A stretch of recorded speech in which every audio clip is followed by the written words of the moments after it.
O'zbekistonda davlat banklarining call centerlarga bog'lanish uchun qancha vaqt sarflash kerak? Birinchi navbatda 1344 qisqa raqam, ya'ni O'zmilliybankka qo'ng'iroq qilib bog'lanishga harakat qilib ko'ramiz. Boshladik.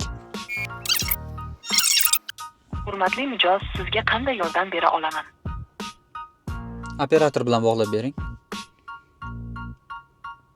Hurmatli mijoz, sizni operatorga ulayman. 35 daqiqa deganda birinchi navbatga yetib keldim. Ko'ramiz, qani yana qancha vaqt kutganimdan so'ng bog'lanishi mumkin ekan.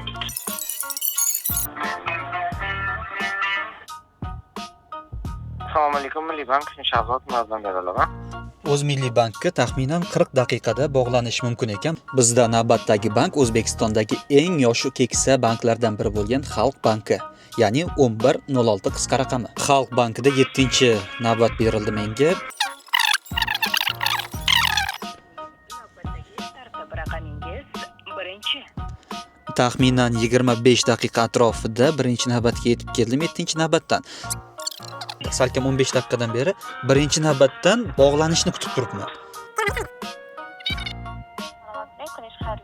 Rahmat. Ana endi biz Sanoat qurilish bankiga bog'lanishga harakat qilamiz, ya'ni 71 kodi bilan 243 call center raqami hisoblanadi. Assalomu alaykum. Siz Sanoat qurilish bankiga qo'ng'iroq qildingiz. Assalomu alaykum, Sanoat qurilish bank. Shunda sizga qanday yordam berishim mumkin? Qoyil qoldim to'g'risi. Sanoat qurilish bankida umuman olganda 30 soniya ichida kutib operator bilan bog'lana oldim va savollarimga to'liqligicha javob berishdi ular. Keyingisi qaysi bank bo'lishini xohlaysiz? Izohlarda yozib qoldiring.